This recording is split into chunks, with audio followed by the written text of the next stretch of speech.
Halo, selamat pagi, siang, sore, ataupun malam teman-teman dimanapun kalian berada. Semoga sehat selalu. Pada kesempatan yang sangat indah kali ini, kami sekelompok ingin mempresentasikan hasil kerja kami tentang materi sosio budaya komunikasi. Kelompok kami terdiri dari Ernesto Raditya dengan NPM 6982, Domenico Wisnu dengan NPM 6985, Felix Aditya D dengan NPM 6986, Gerard Christian Renaldi dengan NPM 6988, dan yang terakhir adalah Anthony Brian Vernico Sani dengan NPM 7078. Semoga teman-teman bisa menikmati presentasi dan hasil kerja dari kami. Terima kasih, selamat menikmati. Terdapat dua konsep yang mendasari sebuah budaya populer. Yang pertama adalah budaya dan yang kedua adalah ideologi. Hal pertama yang akan saya bahas adalah budaya. Menurut Raymond William, budaya dibagi menjadi 3 definisi. Yang pertama adalah budaya merujuk pada proses umum perkembangan intelektual, spiritual, dan estetika. Misalnya adalah perkembangan budaya Eropa Barat yang mengacu pada intelektual. Maksudnya di sini adalah budaya Eropa Barat yang lebih mementingkan mengenai perkembangan teknologi atau informatika. Lanjut, yang kedua adalah budaya merupakan sarana untuk menyarankan cara hidup tertentu bagi seseorang atau kelompok. Misalnya adalah orang yang awalnya tidak suka olahraga, akhirnya ia menyukai olahraga karena ia mengikuti kegiatan olahraga melalui televisi.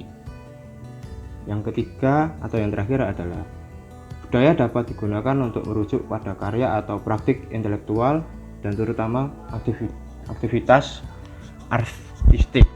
Contohnya adalah pembuatan balet, opera, atau seni rupa. Kedua adalah ideologi. Terdapat 4 definisi untuk memahami ideologi budaya populer. Yang pertama adalah ideologi dapat merujuk pada sekumpulan ide sistematis yang diartikulasikan oleh sekelompok orang tertentu. Misalnya kita yang berbicara tentang ideologi profesional untuk merujuk pada ide-ide yang menginformasikan praktik kelompok profesional tertentu. Definisi yang kedua, ideologi merujuk pada hubungan kekuasaan di luar kelas.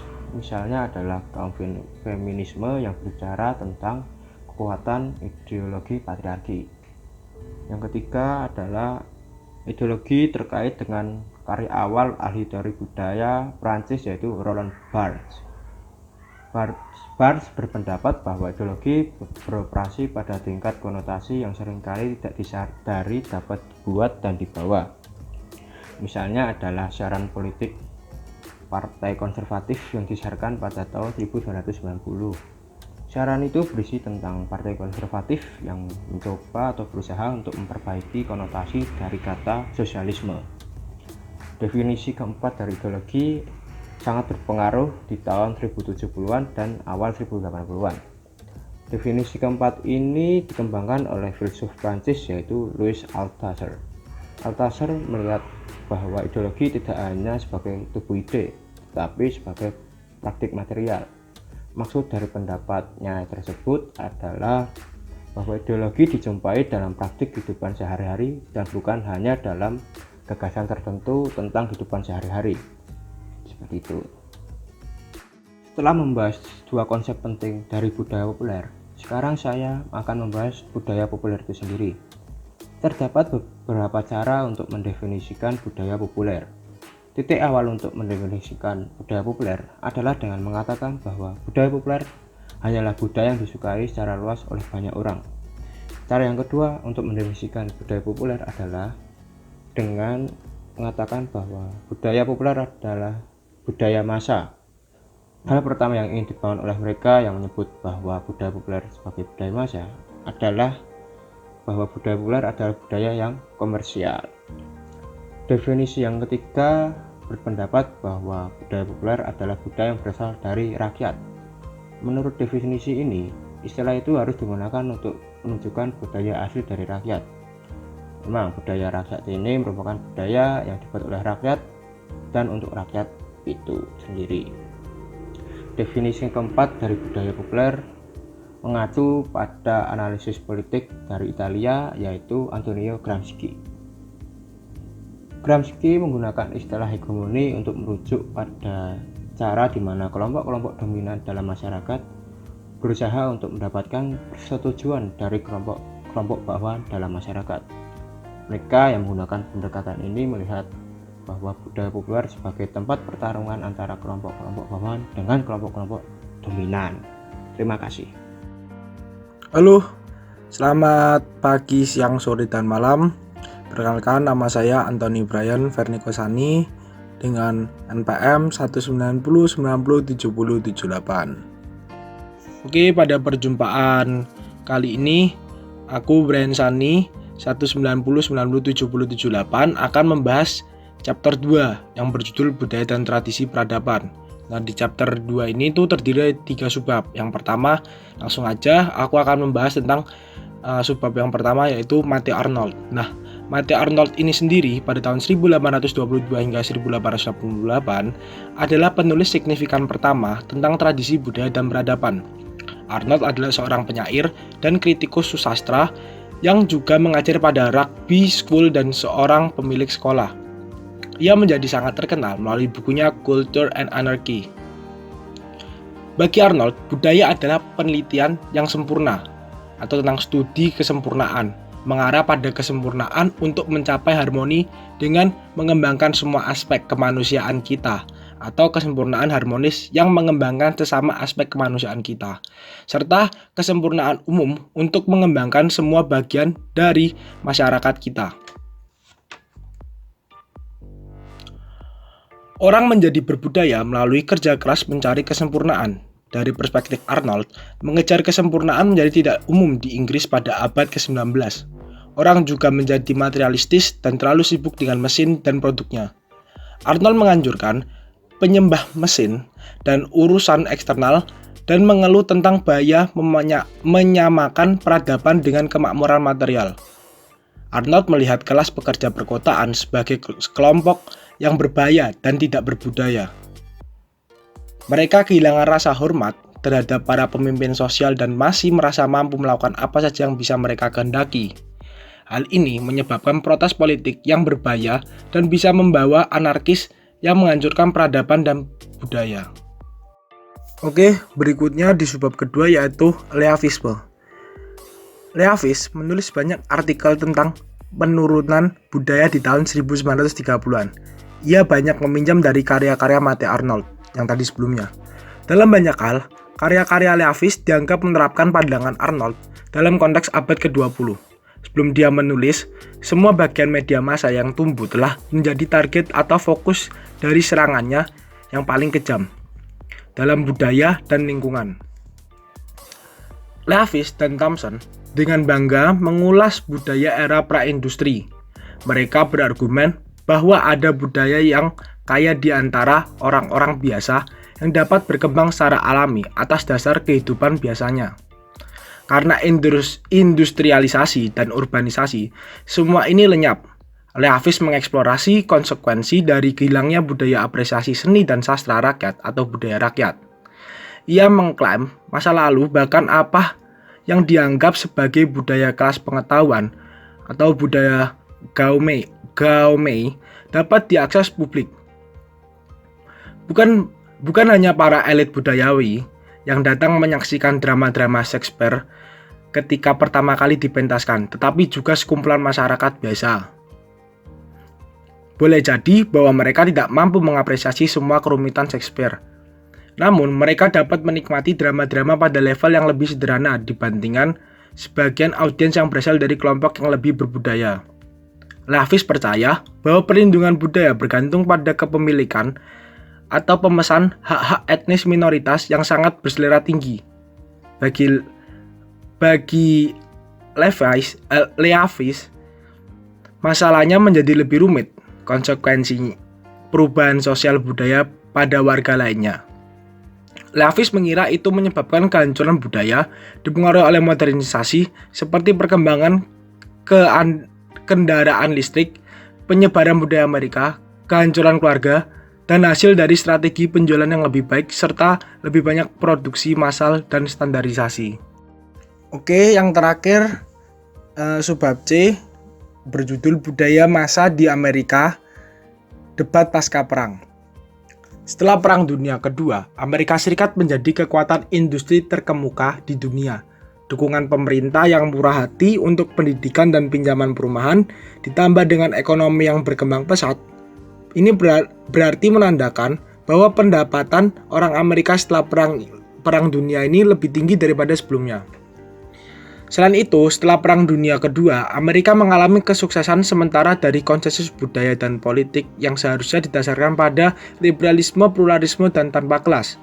Sampai akhirnya runtuhnya agitasi untuk hak-hak sipil kulit hitam, pembentukan budaya tandingan, oposisi terhadap Perang Amerika di Vietnam, gerakan pembebasan perempuan, dan kampanye untuk hak gay dan lesbian. Itu adalah konsensus bagian besar yang bergantung pada otoritas budaya intelektual Amerika.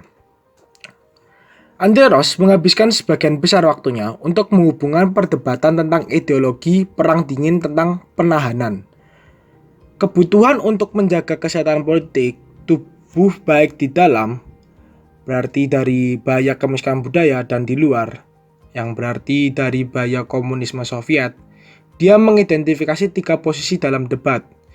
Yang pertama, posisi estetika liberal yang mengeluhkan fakta bahwa mayoritas diberikan pilihan populasi memilih apa yang disebut teks dan praktik budaya tingkat kedua dan ketiga dalam preferensi terhadap teks dan praktik budaya tinggi.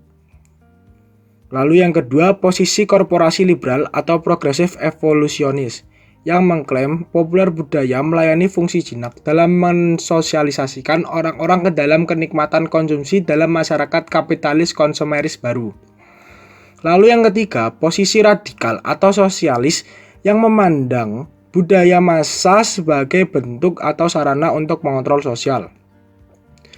Berikutnya, masyarakat Amerika telah mampu menaikkan standar hidup bagian terbesar rakyatnya pada level yang belum ada. Contohnya, semua itu dilakukan atas biaya kemerosotan nilai budaya. Teknologi baru menggantikan kerja manual yang memakan waktu, tidak praktis, berulang-ulang, dan tidak manusiawi atau pekerjaan berat. Nah, teknologi ini memberi mereka banyak waktu luang dan orang merasa lebih puas daripada sebelumnya. Di negara komunis seperti bekas Uni Soviet dan negara kapitalis seperti Amerika Serikat, teknologi media baru memberikan peluang bagi pengembangan budaya populer. Ketika individu mendapatkan banyak waktu luang dengan media massa seperti film murah, radio, dan novel populer, mereka mulai menghabiskan waktu luang. Hiburan yang disediakan oleh novel dan majalah detektif populer sudah distandarisasi dan benar-benar tidak perlu. Mereka yang dapat menyederhanakan mata pelajaran dan membuat mudah dicerna menjadi populer. Kemudian berbicara mengenai kulturalisme, Richard Hogarth menulis buku mengenai The Use of Literacy yang ia tulis tahun 1957. Hogarth percaya bahwa budaya lebih dari sekedar teks dan tulisan. Berangkat dari latar belakang keluarga Hogarth yang menjadi kelas pekerja di Inggris, ia beranggapan bahwa media sebagai produsen teks pesan memiliki andil yang besar dalam pembentukan high culture, atau ia sering sebut dengan the full rich life. Hogarth mendefinisikan kelompok kelas pekerja yang cukup homogen dan representatif. Dengan latar belakang ini dapat dilihat bagaimana berbagai daya tarik publikasi massa dan artefak budaya populer lainnya berhubungan dengan sikap tradisional dan yang diterima secara umum, bagaimana mereka mengubah sikap tersebut, dan bagaimana mereka menghadapi sebuah perlawanan. Budaya lebih jauh muncul karena adanya budaya mengelompokkan, serapan dari budaya industri, yang secara mudah sering menyerang kaum kelas pekerja. Dengan hal ini, muncul perubahan sosial yang menyebabkan jarak antara manusia satu dengan yang lain.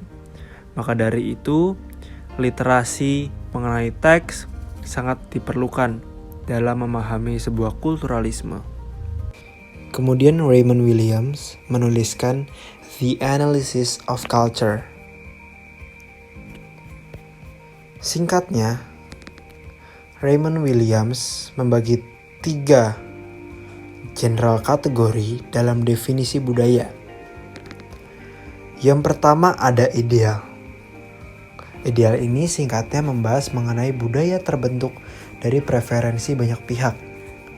Dan kata ideal, kata baik, kata perfect kini tidak lepas dari pengelompokan kelas di masyarakat yang dibentuk lewat stigma-stigma tertentu. Yang kedua ada dokumenter. Budaya adalah bentuk intelek dan imajinatif dari manusia.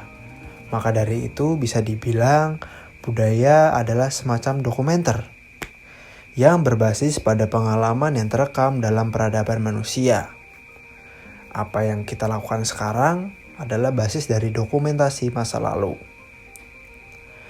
Dan yang terakhir ada sosial, yang membahas bahwa budaya secara luas berhubungan dengan antropologi dan ungkapan makna serta value.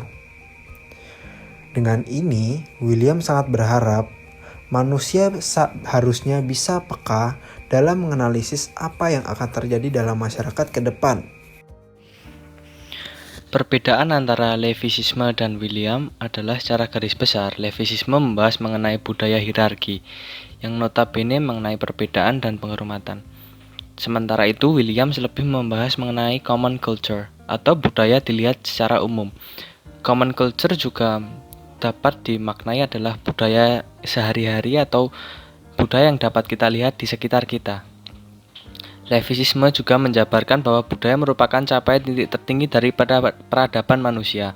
Sementara itu, Williams memandang budaya sebagai kehidupan dan aktivitas sehari-hari sebagai ordinary life. Maksudnya adalah budaya dipandang sebagai hal yang dilakukan sehari-hari dan sudah menjadi pemahaman suatu kelompok sebagai sebuah kebiasaan sehingga dapat menimbulkan tradisi seperti itu. Dari tentu saja geografis juga mempengaruhi ya, setiap daerah juga memiliki budaya dan kebiasaannya masing-masing. Selanjutnya adalah The Making of the English Working Class. Menurut E.P. Thompson, yang dimaksud kelas di sini adalah sesuatu yang terjadi secara historis, bukan terjadi begitu saja. Maksudnya di sini adalah kelas terbentuk secara progresif, jadi tidak hanya terjadi begitu saja, tetapi ada kaitan-kaitan historis dan relasi-relasi yang terjadi di dalam kelas tersebut sehingga menjadi sebuah kelas. Selanjutnya, E.P. Thompson menyebutkan bahwa kelas terbentuk karena adanya common experience atau persamaan nasib yang nantinya akan membentuk suatu kelas tersebut. Common experience adalah landasan yang kuat dalam terciptanya sebuah kelas, karena jika seseorang memiliki persamaan nasib, maka mereka akan menghasilkan bonding atau hubungan yang sangat mendalam, karena hubungannya sudah batin dan pengalaman pribadi. E.P. Thompson menganut pandangan humanisme. Humanisme sendiri adalah sifat-sifat kemanusiaan yang E.P. Thompson berusaha membangunnya dalam penulisan-penulisan sejarah.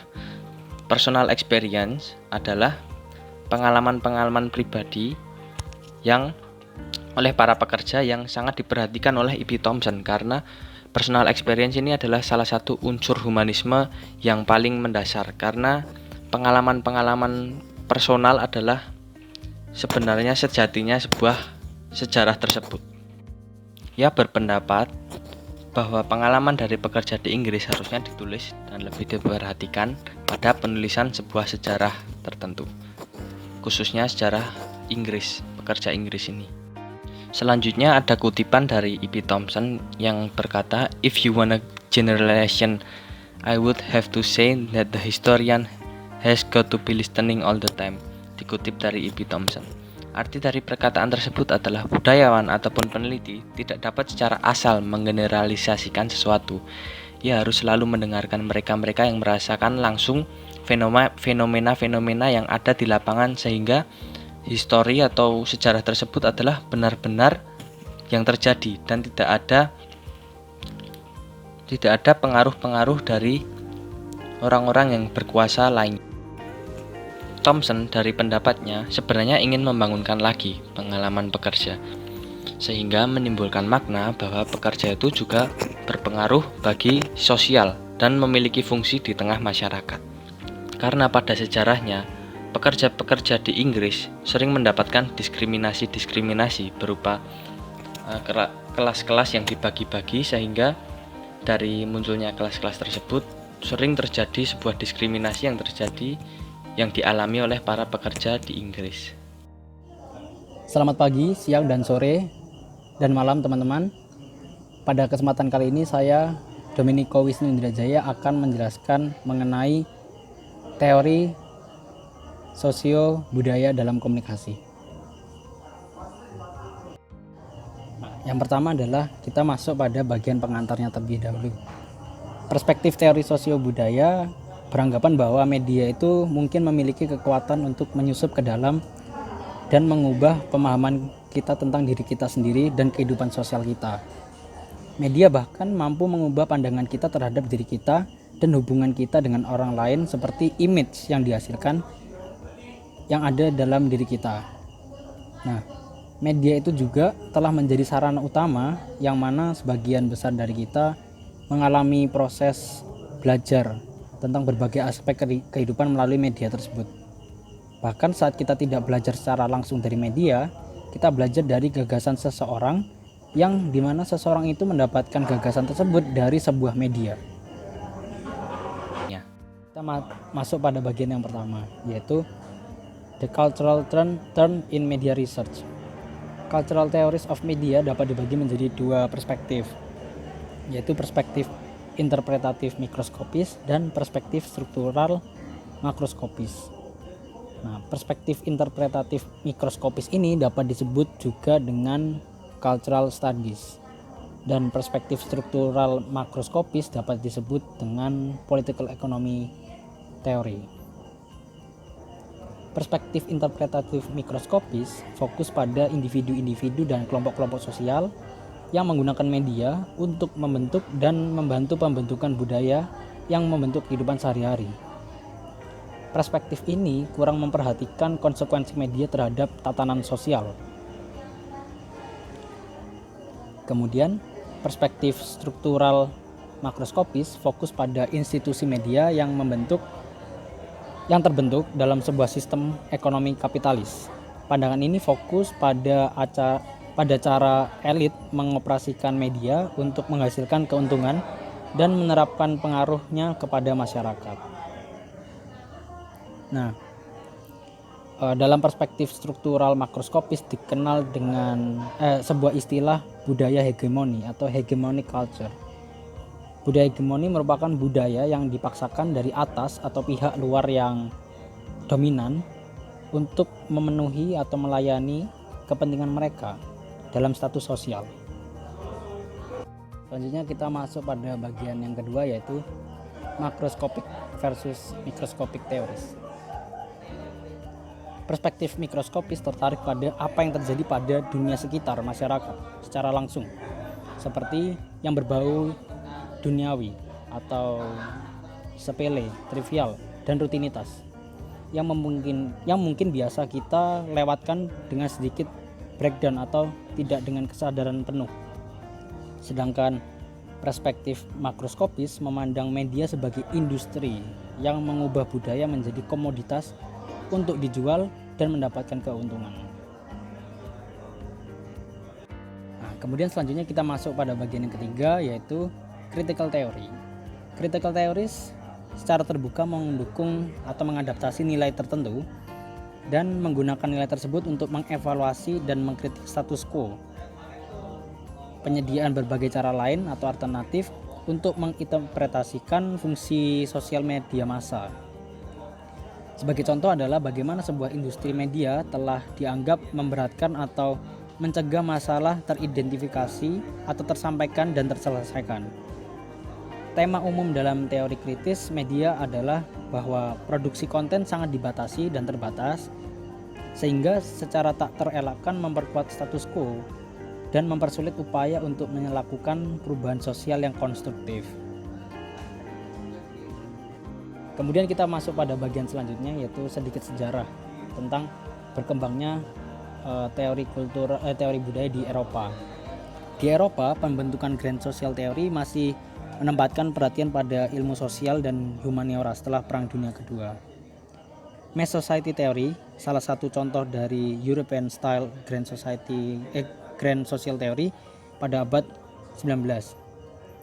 Semenjak kemunculan teori tersebut, di Eropa jadi banyak berkembang pemikiran-pemikiran lain yang sebagian besar memang bukan teori media tetapi teori yang menawarkan kepada masyarakat pengamatan-pengamatan tentang media dan tempatnya di kehidupan sosial dan individu. Nah, banyak teori yang diterima oleh masyarakat tersebut berkiblat pada karya tulisan dari Karl Marx. Kemudian kita masuk pada teori Karl Marx. Ya, kita sebut di sini adalah Marxist teori. Karl Marx menciptakan teorinya pada saat akhir abad 19. Karyanya banyak dipengaruhi oleh karya-karya dari Friedrich Hegel, yaitu dosennya waktu dia sekolah. Namun Karl Marx menambahkan alternatif di karyanya. Ketika Hegel mengaitkan perubahan sosial pada kekuatan metafisika atau sebuah istilah yang digunakan adalah world spirit, Marx justru mengadopsi sisi material, yakni manusia membentuk dunia menggunakan teknologi dan sumber daya fisik yang tersedia. Itu adalah ketersediaan kuasa atas teknologi dan sumber daya yang membatasi dan menentukan apa yang dapat dicapai dan tidak dicapai oleh seseorang. Marx sendiri mengidentifikasi sejumlah masalah yang berkaitan dengan industrialisasi dan urbanisasi sebagai konsekuensi dari keputusan yang diambil oleh kelompok elit yang berkuasa. Marx menilai bahwa urbanisasi dan industrialisasi tidaklah buruk sebenarnya. Namun masalah muncul ketika kapitalis melakukan tindakan yang melawan etika, yaitu memperbesar keuntungan dengan eksploitasi pekerja. Marx merupakan yang disebut dengan utopian, yang menginginkan tatanan sosial yang baru, yakni seluruh perbedaan kelas sosial harus dihilangkan.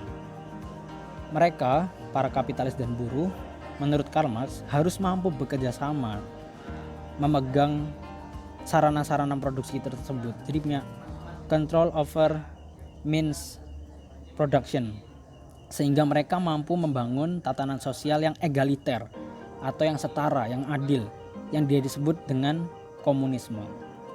Dalam teorinya, media termasuk salah satu dari teknologi yang harus dikontrol dan dimanfaatkan untuk mencapai komunisme itu. Marx berpandangan bahwa sistem kelas merupakan akar dari permasalahan yang harus dihilangkan melalui revolusi buruh atau kaum proletar. Marx percaya bahwa dominasi kelompok elit di masyarakat secara langsung mengontrol sarana produksi atau yang dia sebut dengan istilah the base of atau substructure of society, dan budaya dan ideologi atau yang dia sebut dengan superstructure. Marx memandang kaum elit mampu dengan bebas memanipulasi untuk menggiring orang-orang yang tidak termasuk dalam kaum elit yang mendominasi melawan kepentingan mereka sendiri.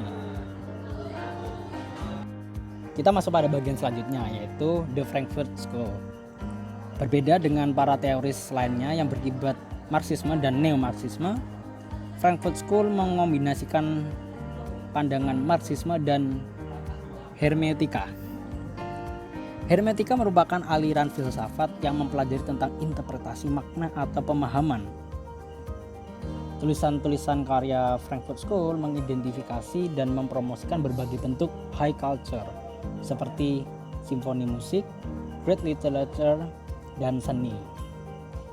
High culture merupakan serangkaian artefak budaya seperti musik, seni, literatur, dan puisi yang dinilai oleh kaum humanis memiliki nilai yang paling tinggi.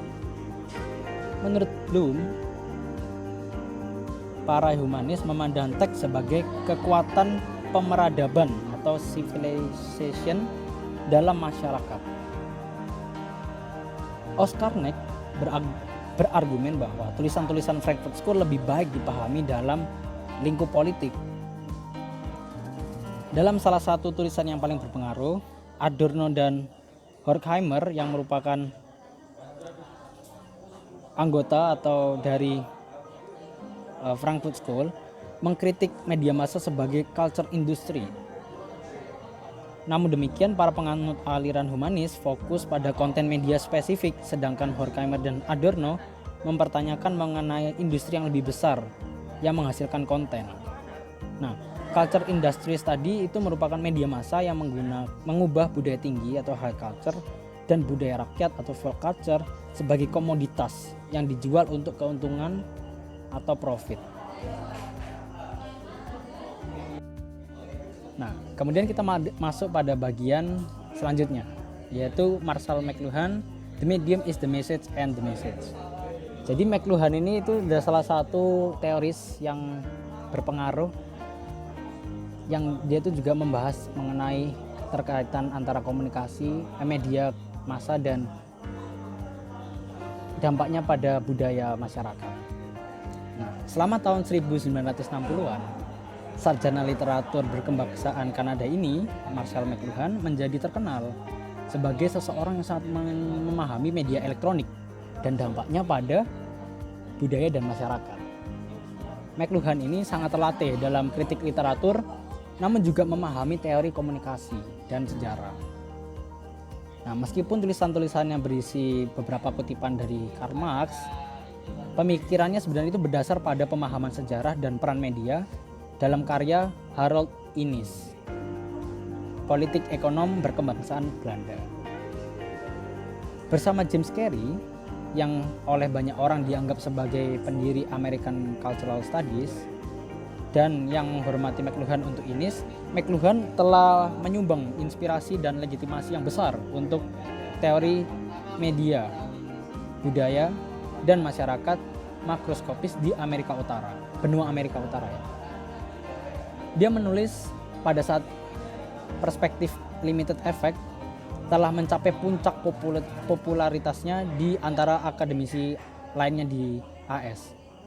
Saat itu adalah saat ketika para peneliti komunikasi menganggap teori makroskopis dengan kecurigaan. Dalam penganut humaniora, saat itu adalah masa ketika kanon high culture menjadi masih sebagian besar berisikan karya klasik seperti novel Eropa, simfoni dan teater serius yang diciptakan oleh putra-putra Anglo-Saxon yang sekarang sebenarnya sudah mati.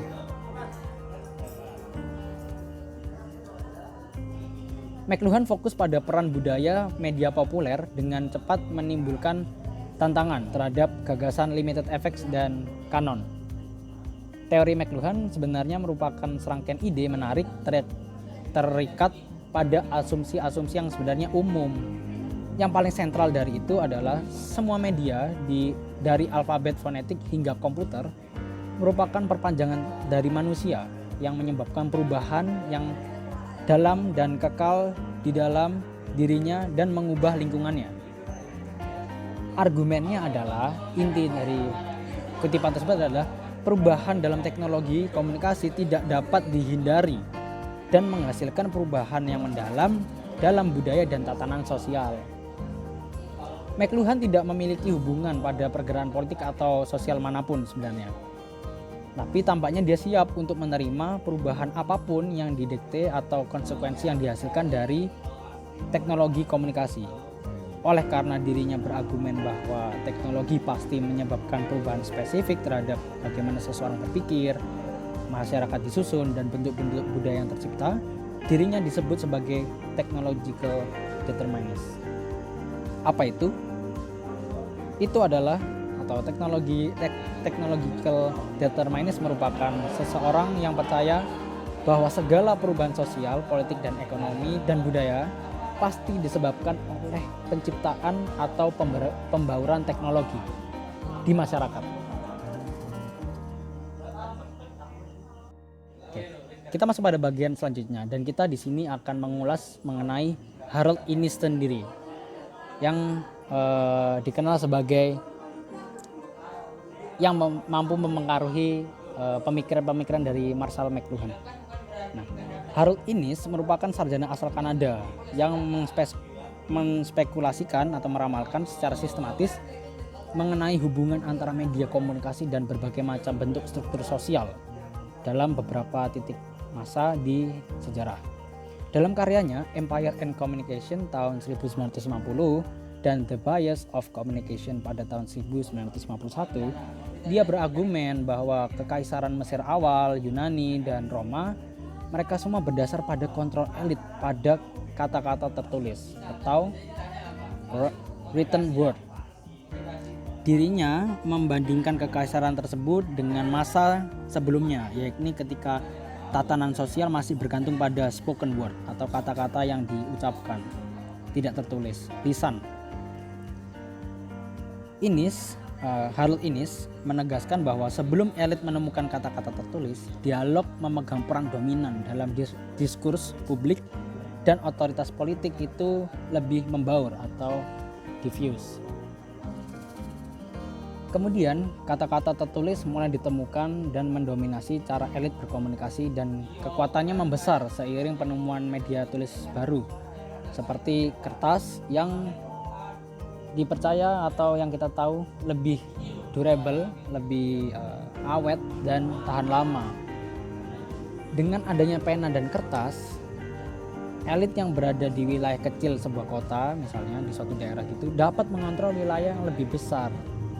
Misalnya dia ada di satu kecamatan, tapi dia bisa mengontrol satu provinsi. Dengan demikian, media komunikasi baru mampu membangun kekaisaran. Itu adalah salah satu argumen yang diungkapkan oleh Harold Innis. Serupa, struktur tatanan sosial selanjutnya di masa berikutnya juga dipengaruhi oleh teknologi media yang tersedia.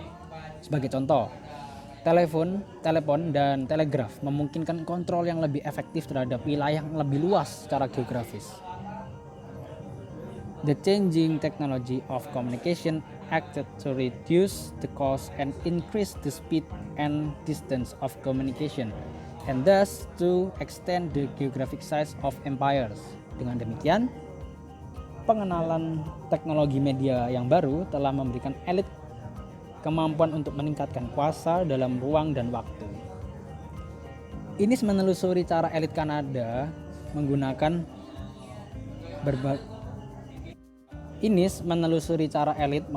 berbagai teknologi, termasuk kereta api dan telegraf, untuk memperluas kendali mereka di seluruh benua. Sebagai seorang ekonom politik, dia menyimpan kecurigaan dan yang mendalam terhadap kekuasaan terpusat dan percaya bahwa bentuk teknologi komunikasi yang lebih baru akan membuat sentralisasi yang lebih besar dan tak terelakkan. Dia menyebut ini sebagai bias komunikasi. Karena bias ini, masyarakat dan sumber daya daerah terpencil yang disebutnya pinggiran atau the periphery mau tidak mau dieksploitasi untuk melayani kepentingan elit di pusat atau yang kita kenal dengan the central.